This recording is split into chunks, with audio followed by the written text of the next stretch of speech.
Hello.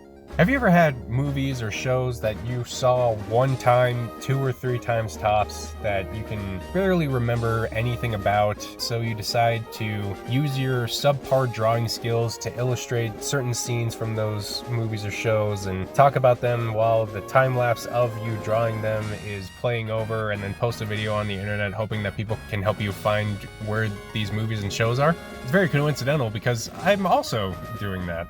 So I have like 4, 5 movies and 2, 3 shows that I remember seeing when I was under 12 years old. I don't really have no way of finding these things, but the information that I can give is just so sparse that going into a Google search with "old man creeps on little girl in movie with rain" is gonna lead up to some very strange results. I figure that I will just do my best to do my duty to God and my country first and foremost, but also do my best to draw out the scenes as best as I can with my mediocre at best drawing capabilities, while explaining the scenes as I draw them, because words and pictures can only do so much without each other. And I also want to get better at drawing, so if you have tips for how I can improve my garbage drawing, please let me know. Anyway, the first movie that I have involves this little girl who loses all of her family, and she gets adopted by an older woman who's a distant relative or something, and they live in a very rainy spot, so New England or Pacific Northwest or someplace, and it's raining all the time. Every character has a raincoat on from what I remember. In the 2 scenes that I can remember, I drew the first one out, and the second one is so generic that it would offer no help in narrowing down this search. So this first scene involves an old man who, damn, I want a super loud bass on my car so that everyone can see just how much I'm compensating for my lack of personality. So an old man is pleading with this little girl, and he's convinced that she's his long lost little sister, and he's stretching out his hands like I'm drawing, and he's there she is, my sweet little sister. And he's super wrinkly and old, and he's shuffling up to her with his hands out. Somehow he corners her in a bedroom, and this little girl is cowering by a bed and a dresser and a lamp. She's speechless because she's terrified, as I think any person would be if some strange old man came up and claimed that you were his long lost little sibling. That's weird, right? Weird. He's about to grab onto the girl or take her, kidnap her, whatever, and then the old woman who's watching over the little girl comes in with what I drew as a shovel, but very well could have been a bat or a rake or garden weasel or whatever. And she knocks him out, and then the little girl is "Oh, thank you." Probably says her name, probably calls her Granny, I don't know. I can only remember the old man saying, "My sweet little sister." Being whoa, that's weird. I don't even remember if he was being truthful or not, or if he was just insane. I don't know. I kind of had a hard time drawing his hands, and I just gave him nubby fingers. So the old woman knocks out the old man with what I drew as a shovel, and then the old man gets handcuffed, put in the back of the car, and I think either the little girl was holding the hand of the older woman, or the older woman was holding the little girl in her arms as the police were toting the guy off. Those are the only 2 scenes that I can remember from that movie. I have the pictures with me in my car here. There's a little stack. So that's the first one. One and done. Except not really, because there's 7. So the second movie that I'm positive is a movie involves this family who is on a road trip. They're going from East Coast to West Coast. I don't know, freaking there's so much that you could do, and they get trapped in the middle of the desert because their car breaks down or they run out of gas or something, and they make a pit stop at this ghost town. They pull off, and it's a 90s movie, early 2000s movie, so there's no Google Maps or whatever. They can't be oh, these services are live or whatever. They just see a town, they pull off, and they're okay, let's see what we can get. They all get out and they explore the town. I'm remembering more of this as I'm explaining it, or I'm making up memories. Either or. They go up and they start exploring the town. As they explore the town, it's implied that there's these creatures or these people that are following them. This is a really good directing choice where they never, from what I remember, they don't show the monsters until the climax of the film. Up until that point, they're just creeping from the shadows. We get the POV of the monsters themselves instead of the family looking at the monsters, because the monsters are so good at hiding that they keep themselves out of view of the family, so anytime the family turns to see them, they can't. So it's a really good for the audience to be able to connect with the family. We as the audience already know that something is wrong there. Someone or something is hunting this family. The family is only mildly aware of it, and then as the movie progresses, they get more and more aware of it until they're like absolutely sure that something is out there. The fact that we just get the POV of these creatures is really good because it shows just how as much as the family knows is a little bit less than as much as we know as the audience. I really like how they did that. So as they're exploring the town, they have these almost interactions with these creatures. Something's wrong in this town. And as they like look around, they head back and see that the car is gone, and they explore a bit more, trying to find help, trying to find a working phone line, trying to find food, trying to do like get out essentially.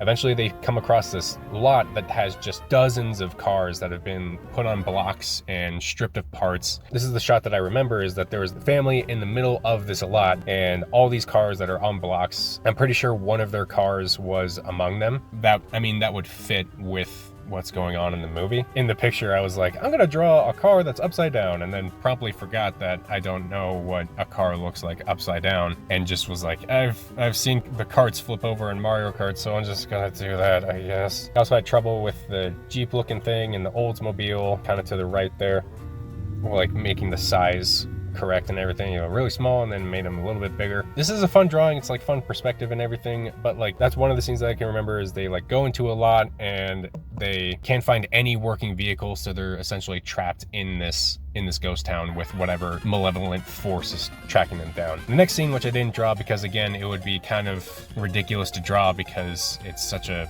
generic shot, but it's the family. They're in the center of the town. They've been running from the monsters the whole time. Suddenly one monster is coming in from one direction, then another monster comes in from another direction, and then like they get until the family is like totally surrounded. And as the monsters come up, the family's like,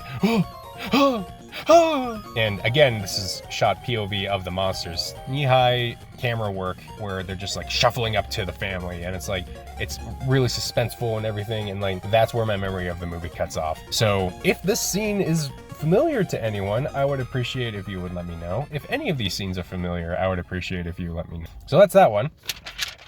Putting it on the discard pile. Oh my gosh. Okay, so again, all these things are like from, I'm gonna say they're older than 2010. All of these pieces of media that I'm talking about are older than 2010. So if you are familiar with any of these, let me know. Gosh dang.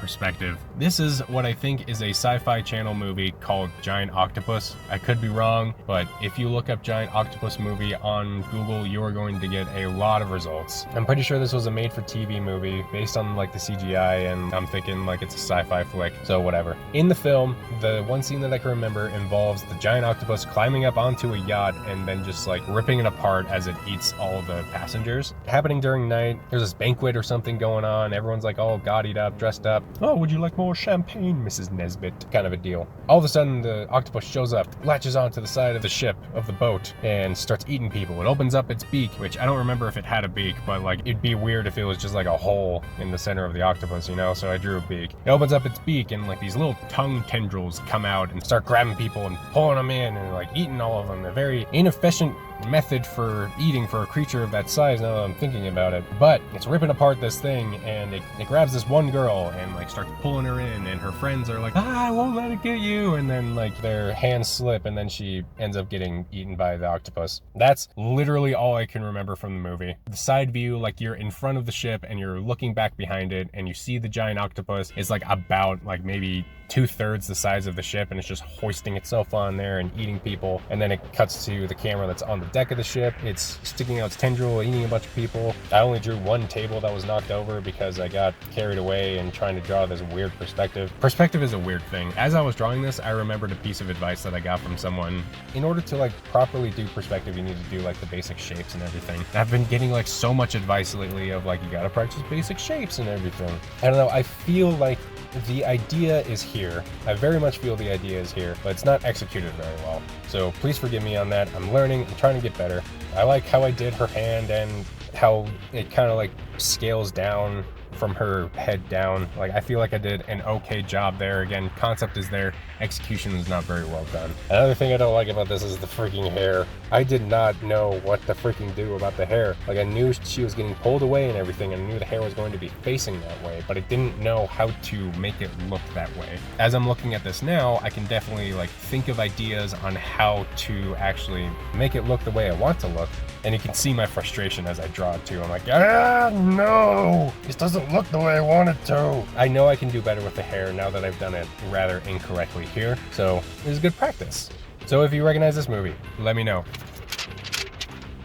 This next movie I'm also pretty sure was a Sci-Fi Channel joint. Pretty sure it was called Dueling Dragons. Could be wrong. I don't know. A giant snake being called a dragon doesn't seem too far outside the realm of possibility when it comes to like mythological depictions of dragons. Anyway, scene that I remember. Femme fatale antagonist characters pointing gun at two main character love interests. She's like, oh, I'm gonna do main antagonist things and you're not gonna stop me, and like I released these dragons so that I could profit off of them. You know the spiel. You know the kind of bullcrap that would be present in this. So she's pointing the gun at these two protagonist love interests. The two other characters are like, just let her talk, and then all of a sudden a giant snake dragon thing comes up, chomps the femme fatale antagonist right in half, and then just slithers away without even bothering to acknowledge the two protagonist characters. Or maybe I'm kind of remembering or making up memories as I go along. Maybe what happens is it bites her in half and then tries to go after the other two, but then the other two escape and then just slithers away. But dragon bites the woman in half. She falls over dead,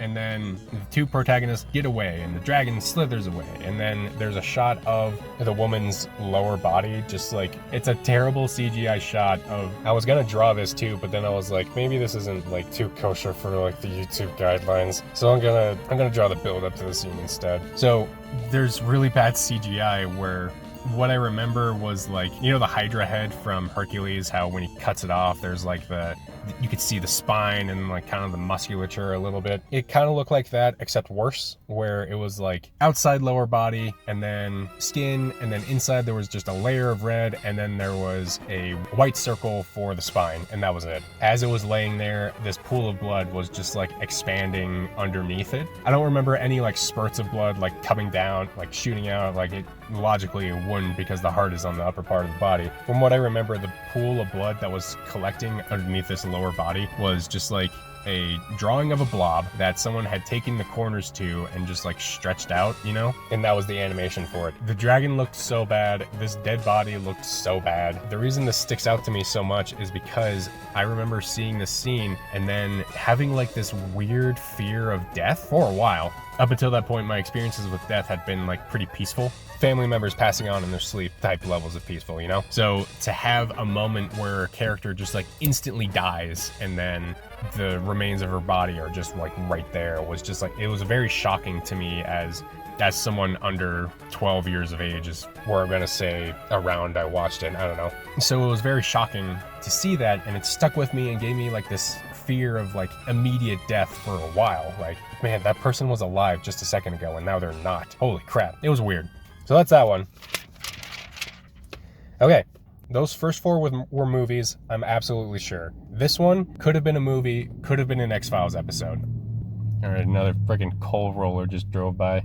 I can't really draw dogs, so bear with me. I can't draw very well, but I can draw well enough, I think, to get my ideas across. So, this movie/X-Files episode involved this, like, sewer creature. It was like a blob mesh of moss, and it lived in the storm drains of this, like, also very rainy city. And there's a scene where, the way I drew it, I have the creature just, like, there, peeking out of the storm drain. But in the scene, the creature wasn't there. It was just a shot of the storm drain, very dark, and you couldn't see inside. And it was not it. It's not Pennywise. Let's just clear the air of that immediately. It's not Pennywise, it's some other creature. So it's raining and like stuff is getting pulled into the storm drain, and all of a sudden a woman who's walking her Pomeranian is what I said it was. I'm looking at the picture now and I'm realizing that I didn't draw enough fur on it. She's walking her Pomeranian, all of a sudden it gets pulled down. It either gets pulled down or it chases something into the storm drain. The owner is like, oh no, not Commodore Puddles.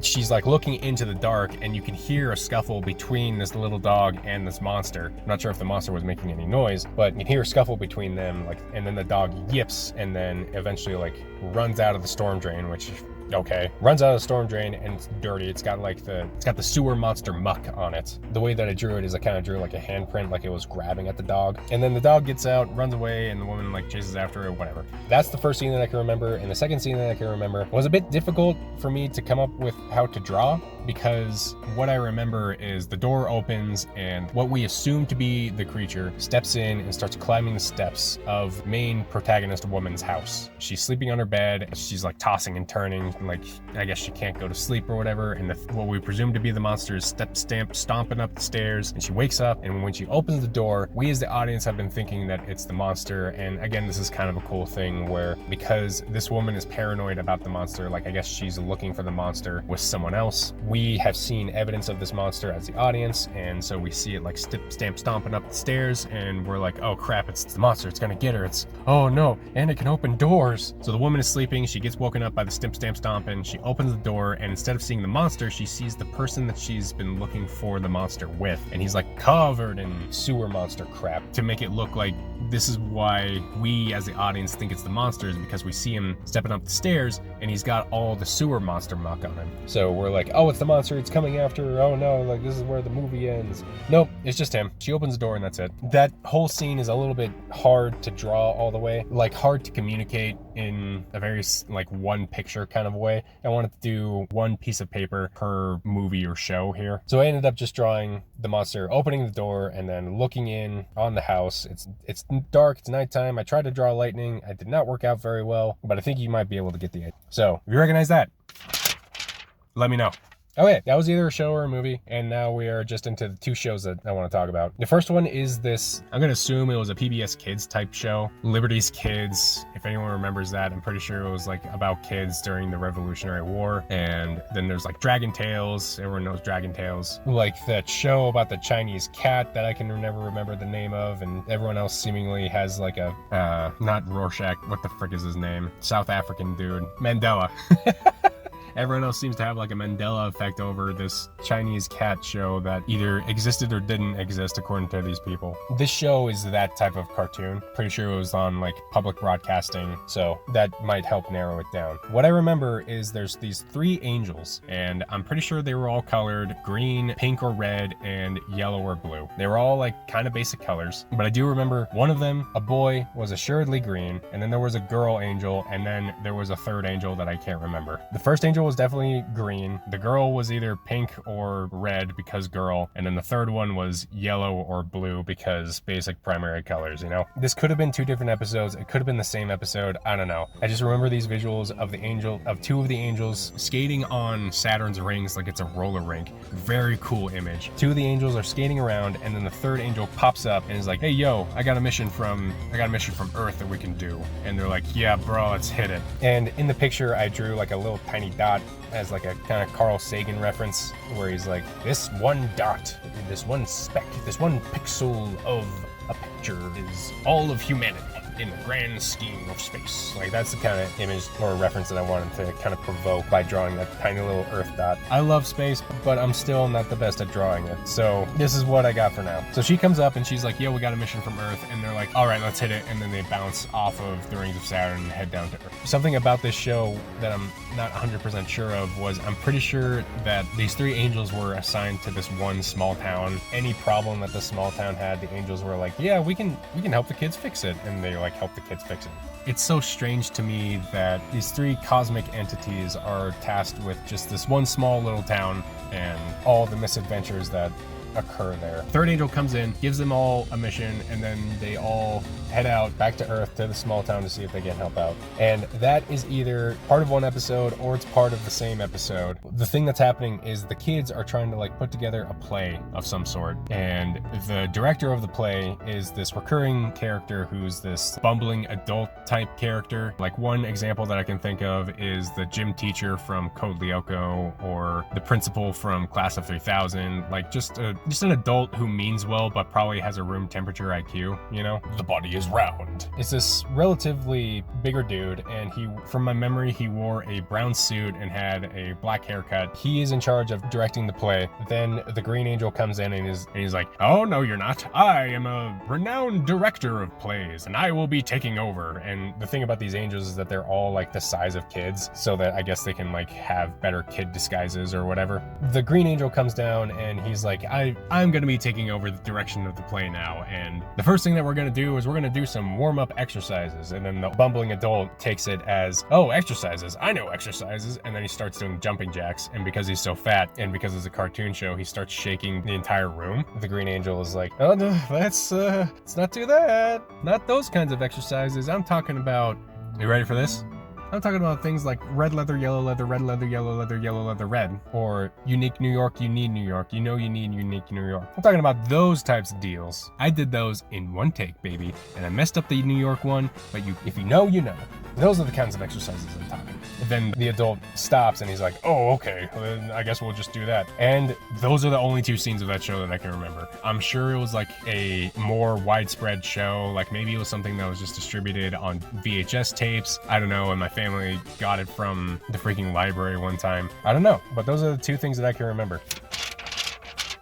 Hit me up if you know. This is the last one. So it's a kids anime about these 3 kids who get transported to a faraway land. A land where biking rules. Not monsters ruling, biking ruling. Again, forgive me, I don't really know how to draw bikes, but I tried. This is the thing about all of these pictures is I didn't have a reference. I didn't use references. I just like tried to draw from memory, which was probably a mistake, but I think it was good like practice on like form and whatever. They don't look great, and I'm aware of this. Thank you. And I feel like some of the top comments on how to improve my form are going to be start with basic shapes and forms and use references. And I did neither of those things for the majority of these drawings. Forgive me for that, but let's just move on. In this world where bikes rule, I'm kind of amazed that I remember as much of this show as I do. And I could also be making up fake memories, I don't know. In order to get out of this world, you have to collect 100 gold crests. Some crests that you put on your bike are either worth bronze, or they're worth silver, or they're worth gold. And of course, main characters is worth like 3 gold ones because he's main character. Of course, main character has super like plot armor or whatever. Another subplot of the show is that main character is looking for his dad, I think. And this is the bike that his dad designed before his dad disappeared or whatever. I don't know. I can't really remember. That's the whole point of this video, if you remember. And the whole thing about this show is that you race against other racers to collect crests, and then you can use those to exchange your way back into the real world. It's kind of a weird Isekai Monster Rancher situation. It feels like a card battling anime like Duel Monsters or Bakugan or Yu-Gi-Oh or what have you. Like, character has a stupid hairstyle and there's a stupid game that they have to play in order to get back to their stupid homeworld. You get the idea. You've seen this plot before. You know how it works. The first episode that I remember is this race against one dude who had a bike that had 3 wheels, and the front wheels, what I'm assuming he would do is he would get the bike of the racer that he was racing in between the 2 wheels, lock them in, and then have the racer like pedal for him so that the racer would get tired out, and then in the final stretch he would detach the bikes and then use his higher amount of energy to overtake his opponent and then win the race. And that's the bike that I tried to draw here. I tried to draw a kickstand and I don't think it turned out very well. I tried to draw a bike and I don't think it turned out very well. Anyway, the second episode I remember involves this. There's a bunch of vines that have grown together and they have little notches inside that your bike can get stuck in. And if you don't pull your bike out of it, then you're going to be following the path the vines decide for you. And so main character gets stuck on this path that is taking him off course the wrong way. And meanwhile, his rival in this race goes off to the right way and is like, hey, I got you. I know how this thing works and you don't. Main character has his bike locked into a path down on the right, whereas rival goes on the left, and then he ends up losing his crest, and this is where we find out that his crest is worth 3 gold crests because he's special and main character armored. He loses the race, gives up his crest, and then reevaluates everything and is like, oh, this is how it's done. And then he challenges him for a rematch, and instead of being pulled off onto the vines, he follows the race is supposed to be and then wins, gets his crest back, and then the crest of the dude, and he's like, oh yeah, I did it. Yeah, so that's that episode. And then the last episode that I remember had this. It confuses me to this day, and I'm not even sure if I watched this episode if it would relieve any of my confusion. It's a normal race, and like main character and rival of the episode are neck and neck, and there's not really any issues. And then all of a sudden, main character has a bit of a lead on the final stretch, and then his gear shift blows out. he's stuck on gear 6, which is made for like flatter or downhill, and he needs to go to gear 1, which he needs for the uphill, and like his gear shift just totally breaks, and so he's like struggling to climb up this incline. He's struggling, and then like his rival comes up, nothing's wrong with his gear shift, and he's like, yeah, I got it, I'm gonna win. And then the main character is like, his friends are watching on the sideline, and they're like, oh no, what's he gonna do? And then he's struggling. All of a sudden he's like, F this. He turns around and starts pedaling down the decline so that he can pedal up the incline of the next one, like using momentum, I guess, to like pedal up. He turns around near the top of the incline of that one, and then like goes back down the decline, then up the incline again. And, like, he's going so fast that he can jump behind his rival, over his rival, land in front of him, and then win the race. The physics in this is just so confusing. I figured like the 2 drawings above are very helpful in the visualization part of this. The third one I drew because I didn't know how to visualize or how to really draw the shot that I was remembering. So it was like, I'll just draw the process of what he did. So he starts off here on the left, and then he's like, F it, turns around, and he speeds up in the middle, and then he gets up to the top, and he's like, oh, okay, I got enough speed, and turns around, and then jumps over in the middle. I remember as he's like jumping in the air too, he's like saying, he's doing the anime move of like screaming his signature move. Like Ike's Final Smash comes to mind, where he's like, Max Ether, and he like jumps up into the air right as he says ether. It's that level of anime. So if you recognize this, let me know. I think it would be very cool to like find out what these were and then go back to them, like actually review these pieces of media and like see how well they hold up, see how well my memories of them hold up. If you recognize these, please let me know. I would love to do that. If you have any advice for drawing, how I can better my illustration, please let me know. I want to get better. I didn't write a script for this. I made this video because I'm in the middle of trying to edit a video essay on Surf's Up, and I was like, I want to put something out there so that I can like help myself learn how to edit. I figured that I would do it with this. If you want to stick around and listen to me babble about Surf's Up, then that video will come out soon. I'd appreciate it if you stick around. Thanks for watching, thanks for listening, thanks for commenting if you do, thanks for liking and subscribing if you do. I appreciate you sticking around, and I hope to see you next time. Bye!